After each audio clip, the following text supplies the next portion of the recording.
Hello, everybody. Rúna here, and I am very excited for this special interview that I'm going to take with my very good friend and fellow changemaker, Gido, or Gido Schimanski, like I always say, and he always laughs. I'm just going to tell you a little bit about him. He is an internationally renowned teacher and coach who has significantly impacted the lives of individuals in the public eye. With a background in stage and screen, Gido's journey has led him to work closely with senior executives, professional athletes, and notable figures in the entertainment industry. Throughout his career, Gido has developed transformational programs that help his clients navigate the pressures and expectations that come with their positions. His unique approach focuses on enabling individuals to become the best version of themselves, harnessing their potential and enjoying their achievements. As the creator of the successful auditions programs for creative high achievers, Gido has played a pivotal role in guiding aspiring artists and performers to overcome self-sabotage and unlock their full potential.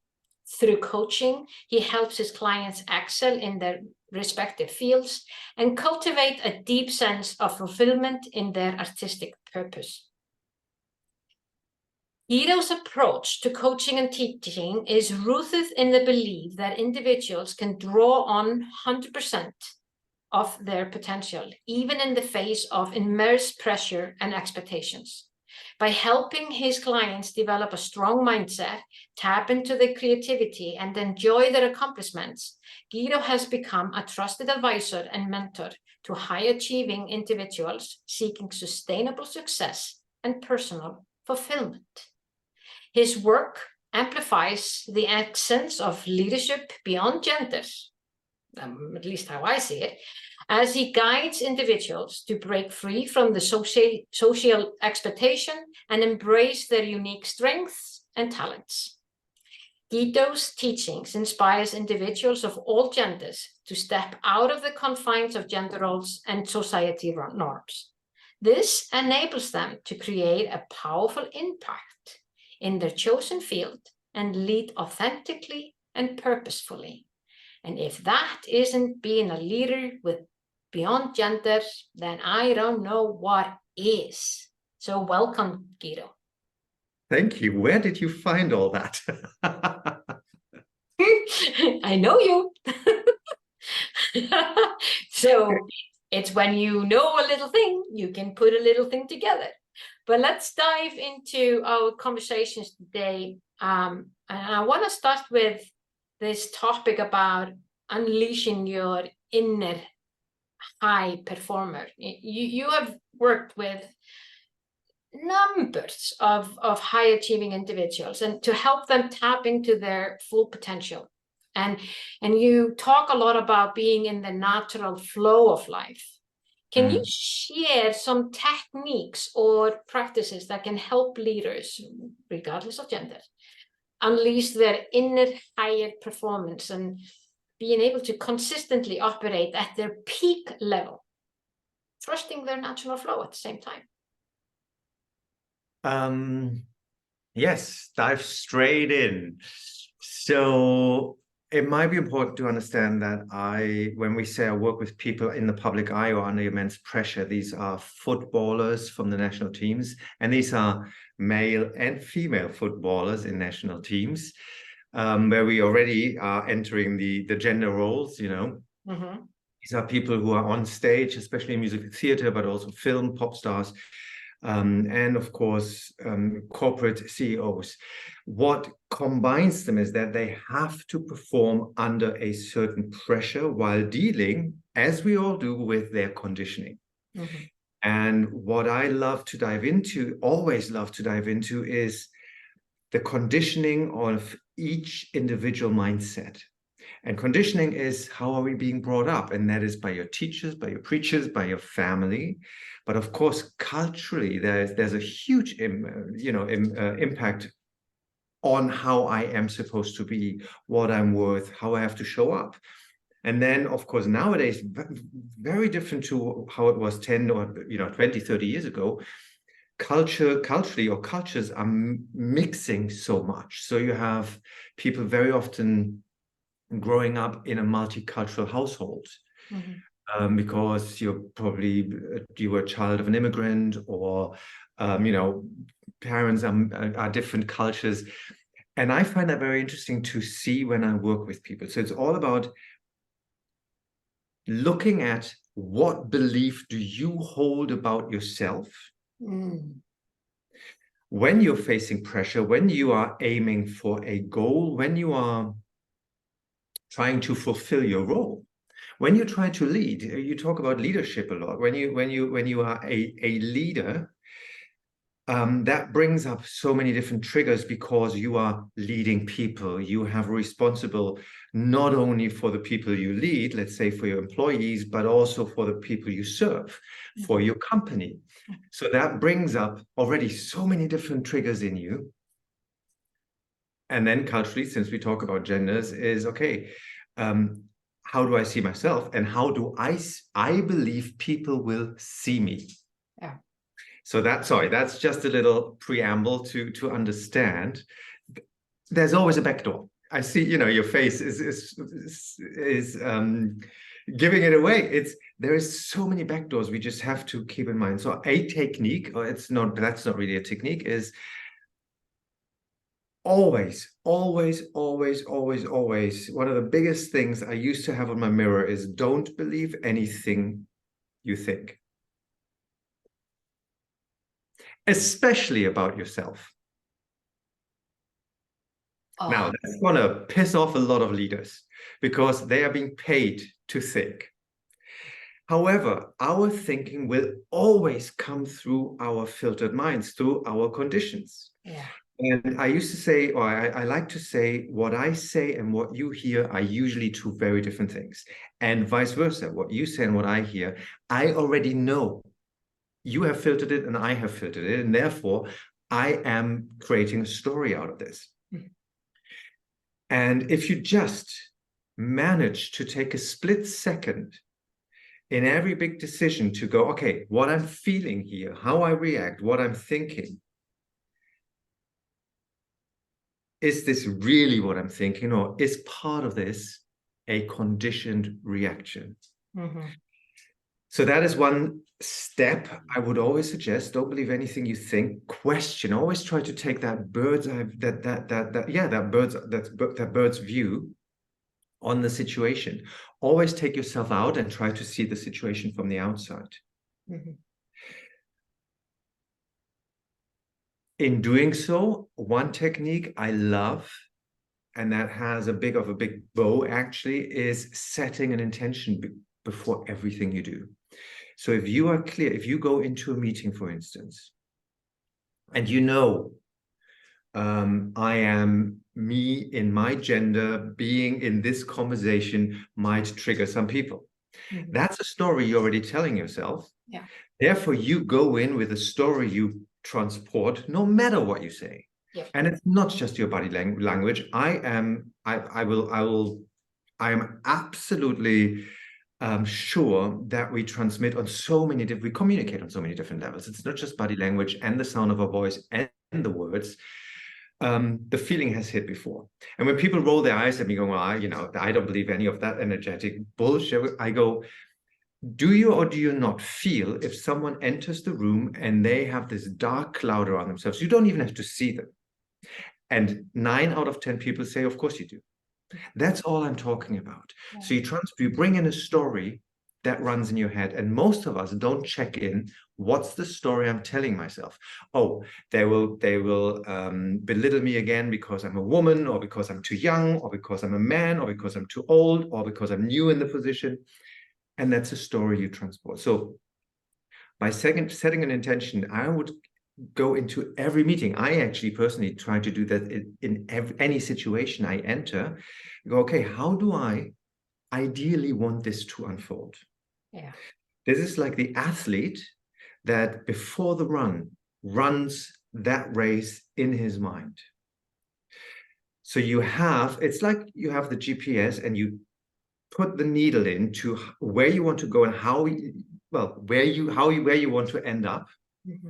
And the GPS will always find the perfect route for you. Yeah. Now, if you set that intention, again, you're getting clear on, oh, I'm thinking again, they belittle me because A, B, or C. Mm-hmm.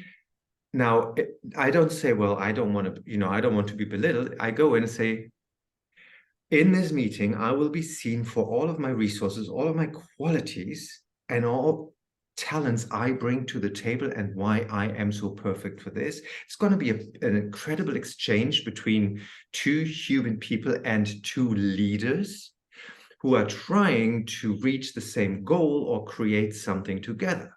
Now, that's a wonderful intention. Yeah.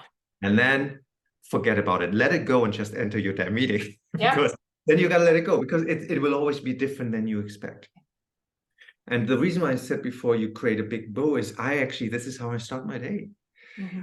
I see more and more people who actually don't have the time, taking the time in the morning because they know taking the pace out to set up their day right. So my camera is tilting a little bit here. Yeah. So if you take, let it be 10 minutes, 15 minutes, or an hour to calibrate yourself before you open your phone, move your body, work out a little bit, have your hot water or whatever floats your boat, do some journaling, meditate. I mean, I do a lot, but I can put that into my schedule. But with others, I know people who could commit to 15 minutes, and that's great for them, others to 7 minutes. But what you do is you actually make sure you start your day on your own track. Because again, if we don't do that, we end up instantly in the intention of someone else. Because how many people of us open their eyes, immediately open their phone, see a message, and then you are a victim of whatever comes through. That might be nice, it might not be nice. Yeah, exactly. Instantly, your day is run by the agenda of someone else. Mm-hmm. So these are just, sorry, No, I think that is just because social conditioning, it's such a layers like you're mentioning, and those what I'm hearing you say also is by setting a clear intention when you go into a meeting or go into a day, it becomes you are leading, you are clear on what it is that the energy that you want to bring into the day, the energy that you want to bring into the meeting, and that is what you will reflect. And as like attracts like, and it's accepting the fact that I am conditioned and you are conditioned, and therefore I just want to be as clear as possible and not be run by my own triggers. Yeah. Whatever roles people expect me to play or I expect myself to play. Yeah, exactly. Can you share, because I know you worked with high achievers, and like you said, both men and women, can you share a story of someone who has managed to break through some of those gender conditionings that were holding them back to reach their full potential? And it could be both man or woman. It's often it's kind of like stories always become of a woman who is doing that, but I think it's just as important for men are conditions just the same. Yeah, and what we had in the little conversation before, when we label, let's say, being soft, being kind as feminine, and being hard and strong as masculine, this is where it starts. And there's loads of stories. The first thing that comes to mind is, and I haven't thought of it like that from a roles perspective, but I think it is in there because it's a very successful businessman who, in our coaching journey, we approached me about different things, but there was one part where he was looking for a better dynamic with some of his business partners, especially one business partner. And in that role, a certain feeling came up, and that feeling reminded him, of course, we found this through coaching, he found a certain feeling that reminded him of his relationship with his father. Now, as we released this, what I always find so interesting is we released this in that session. A week later or 10 days later, I get a message saying, well, first of all, the dynamic in my business completely exchanged. It's very different because we released it at the root. It says, but interestingly enough, I now, for the first time, have a relationship with my father. And what I also loved, his blood pressure dropped. But that's, you know, so he linked this all together because that is the pressure in his system. Now, a lot of people, he was detached enough from his gender role to take a rather different route that I, you know, that I offer, because I do look at the links. When somebody comes in and says, we have a dynamic in my company, how can we solve this? People would usually go and look at the dynamic, and I look, okay, what is inside you? What is your conditioning that actually is part of that dynamic? And once we change that inside, and being forgiving, being actually doing this work is not very manly. It's not considered to be manly. Supposedly. I think it's very courageous. I mean, I used to joke in my forgiveness course, I used to joke, you know, there was in one course, there were far more women than men. And I said, well, it's because you women have more balls than the men to actually look at your stuff. Yeah, then that is interesting. And I just sidetracked from that. Do you think that could be the one of the reasons for that being the fact, and you see this all over the world, that women have more freedom, it's more expected, it's more a socially norm for women to be seen as someone who goes into that and is open to learn, because we've got this in the society. There's been a lot of training for women and a lot of talk, much needed talk to empower women to do things and go in and step in and go outside of their homes and all of that. And I've sometimes wondered, you know, so that push has pushed them. It's acceptable. It's almost expected. I would actually see it from a different angle, because now that you're saying this, I think what's more accepted is that women, and I mean, just saying this hurts me, women are more emotional. So, you know, it's more as in... That's the assumption, yeah. That's the assumption. That's why I'm saying it almost pains me to even say this, because it's okay for them to go into something that's emotional, and that work will bring up some emotions. Yeah, of course. And so while you were saying this, it was almost like women, when we talk about workshops, it's very often, or it used to be, that women look inside and men look outside. So their workshops are going, how do I act differently? Yeah. And women look more at, okay, why am I holding myself back? Yeah. And I think there's nothing more masculine or feminine to just look inside and go, okay, who can I actually be? Exactly. Exactly. Or yeah, or does it have to have that label? That's what I'm thinking. Could it be done without the label? What do you think? It should be done without a label, of course, 100%. 100%. Yeah, it's really, really, really good. I want to go into the place of, you mentioned it a little bit, but going into the place of fostering a culture of high performance. And when you, as a leader, and I'm seeing this leadership role, both being you as a leader in your life, as well as you as a leader, people that are leading a business or organization or a team or whatever that is, well, they see themselves as leaders. I know the concept is all over the place, but anyway, how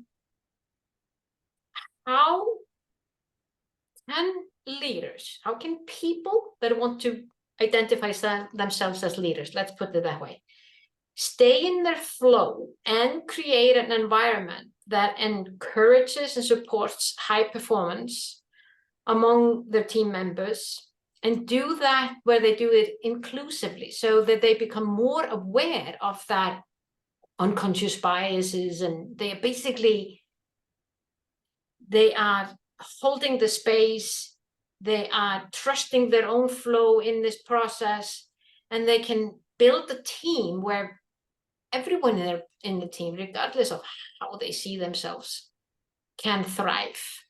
And that flow bit is what I kind of like think is often, for many of us, a struggle, because we've been told. Yeah, I believe it's consciousness first. I said before, don't believe anything you think. To know, if I know I'm acting and reacting out of my filters, and I accept that others do the same, I noticed that in myself. I started communicating on a completely different level with people, because I could instantly look beyond. I mean, that's part of my job anyway nowadays. But there's the story and the identity people give you, and then there's always an identity behind that. And even if it's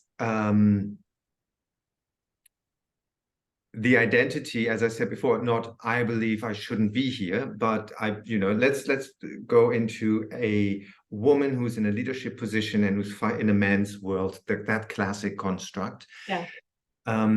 And she might go, no, I know I'm doing better work here. I know this, but in her mind, she might run a story, but I know all these men are expecting this. The man might not even. They might not. They might have evolved a little bit. Yeah. So we have to be aware of all those different stories, especially with the ones we communicate. And if I lead people to know, sometimes you can drill in and give them the jobs and punish them, and they just won't do it because they're stuck in their own story. Now, I'm not saying you should make excuses, because that's very often misread. Yeah, I understand, and their conditioning, where they come from, so I need to forgive them. Well, they still have to show up, otherwise they might be in the wrong position. Yeah.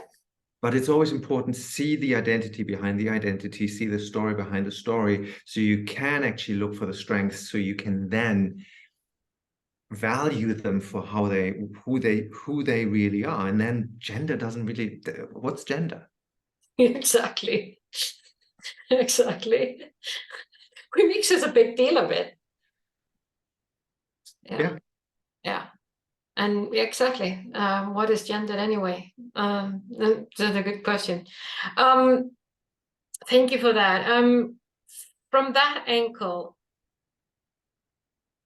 looking at your story and understanding that your story is, and you're reflecting your story, and that person that you're with is reflecting theirs. I want to talk about the ripple effect to empower leadership beyond gender, or to empower people to be themselves and to be aware of what you said, your stories, your conditionings, your programming, that we just can somehow separate, be able to see and go back to your source, and always go back to that space, to allowing your soul to shine, as I sometimes say. In your work, because you've been empowering individuals to achieve their highest potential, can we always be at that highest potential? No. Okay, I remember this is many years ago, and I was working with one of the best singers in Germany, and she asked me, so why, when do I finally reach my full potential? And it suddenly hit me, because we very often in this industry sell, reach your full potential.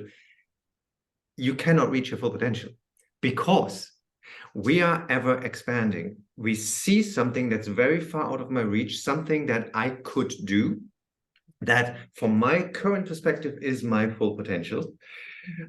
I reach for that, contrast hits, I need to grow, I start growing, I need to face my own beliefs, my fears, my filters. I grow into that new position, land on that new position, And if I would never have a desire anymore, I would then live my full potential. However, since we're humans, how our souls continuously want to expand, then something else pops up because we've grown. Now our horizon has grown. And therefore, in the case of, let's say, a footballer, suddenly you want to play for the better club, or maybe you want to be the captain, or maybe you want to have then the better advertisement deal, or stuff like this. So there's always something else. So we're ever expanding. So that full potential bit is, for me, a bit two-faced. Yeah. I like to call, well, I would like to say, how do I continuously stay in my best flow and in that highest vibration that is possible for me today? This moment, so I keep ever expanding. Yeah. Now, the ripple effect, so I did a little detour there, sorry. The ripple effect is actually, for me, and I've noticed this massively in my own life. The more you do this work and the more you strip away your own filters and your own conditioning, the more you change your inner world. And I always say you're not changing your inner world to change the outer world, but usually once you change the inside, the environment will change, the dynamic around you will change. But the biggest impact, talking about ripple effect, is the more you strip away the bullshit you believe about yourself that's actually not true, that's conditioned. It's the role you are being born into, or being brought up into. The more you strip that away, the more you are at peace with yourself. The more you are at peace with yourself, the less you need to judge, the clearer you can see others. And the ripple effect is that people trust you more and relax in your presence. Because you are relaxed in your presence. Exactly. That does not mean you're pulling back, you're lazy, you're not doing anything. In my experience, that will give you the edge, because you have a completely different clarity. You're not enslaved by your filters and your conditioning.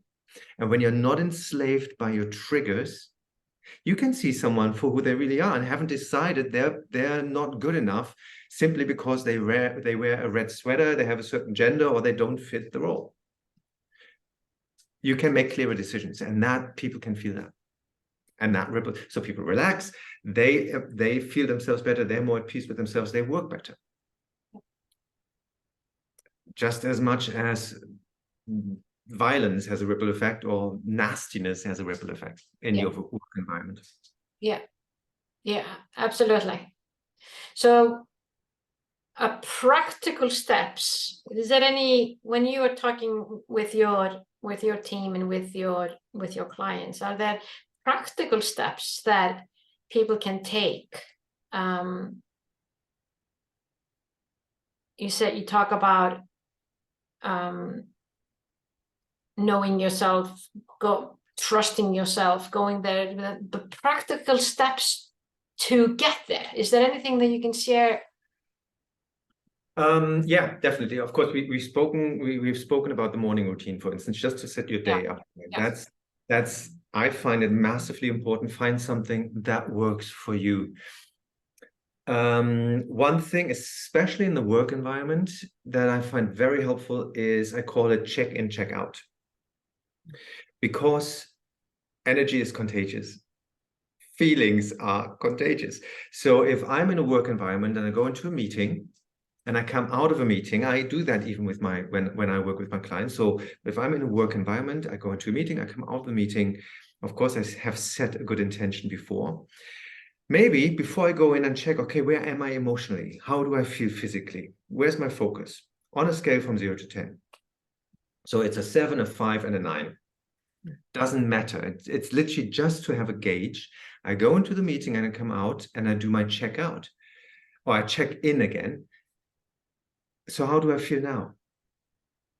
If I feel the same, great. If I feel better, it was a very good contagious movement. I picked up on, because it was a very and inspiring meeting. However, sometimes we come out and we feel drained. Mm-hmm. We feel kicked in the gut, or and very often that's not our emotion. We took on the team's emotion, whatever, or so if I come out and I don't do the check-in, check-out, and just now, let's say I go in as a 7, I come out as a 4, don't check in, check out, go into the next meeting, I go in as a 4 and not as a 7. Yeah. And what will happen? I bring in a lower focus, a lower presence, and that might have an effect on the other people again. And so the worst part is you do that 3-4 times a day, you come home, and who gets it? Your children and your spouse. Yeah. And by checking in and checking out in between each meeting, or even hourly, I'm even doing this by myself. I used to have an alarm clock set on my phone every 2 hours going, how do you feel and how do you want to feel? It's just a little, it's tiny, but one of the most reminding things you can do in order to realign yourself. And if you come out of the meeting and you dropped on any of the scales, you just go, okay, is that actually me? Very often you will go, oh no, that woman or that man, they're just draining, or that conversation was just draining, but that's actually not me. Okay, shake it off. Therefore, you detach yourself again and you go into the next one. That's, for me, a very practical tip. And then find ways to de-stress. There's great breathing exercises. I even have one on my YouTube page where you, within a few minutes, bring down the stress and anxiety levels in your system. So when you come out of a meeting and you're like this, or you are fearful to go into a meeting, do that breathing exercise, for instance, that you lower your fear hormones and your adrenaline and your cortisol and all of that. So you balance yourself continuously. These would be my tips.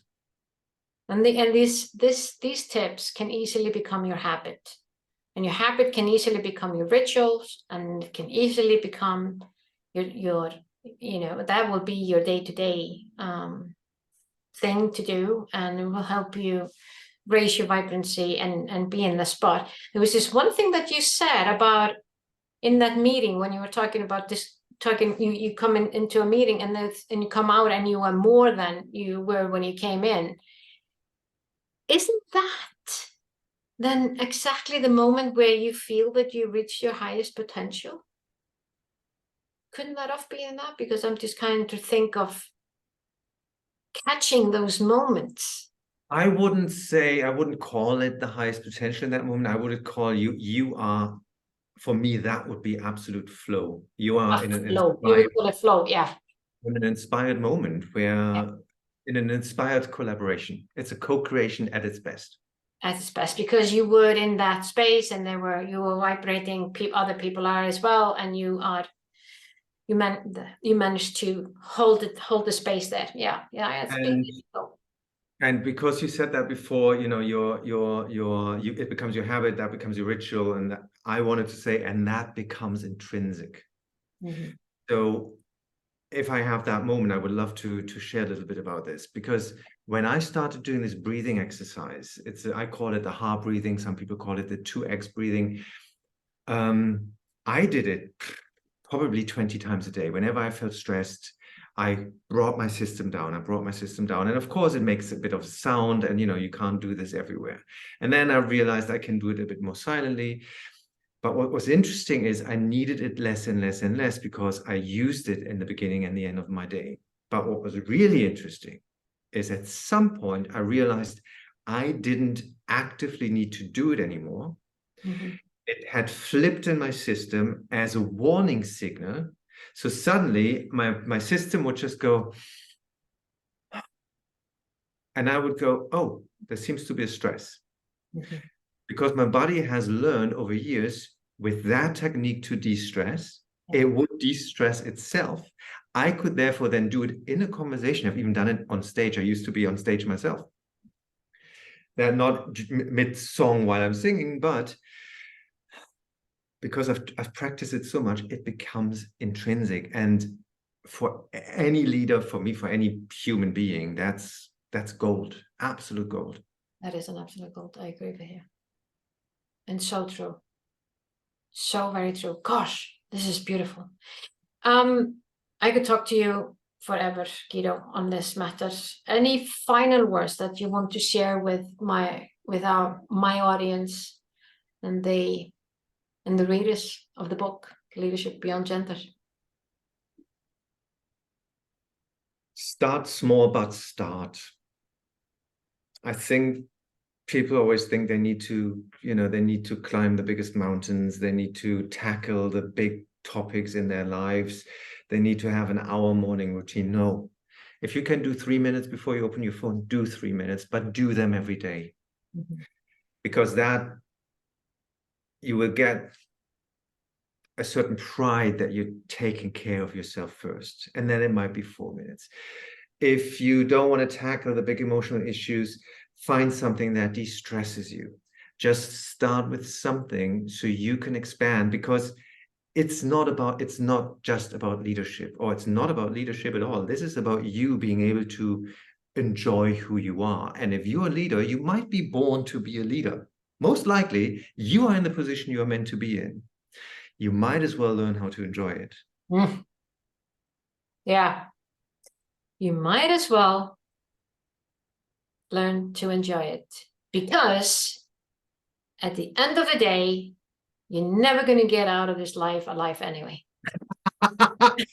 Yes, exactly. We got it. Thank you, Gido, once more for your beautiful insights and magical tips. Thank you for letting me speak.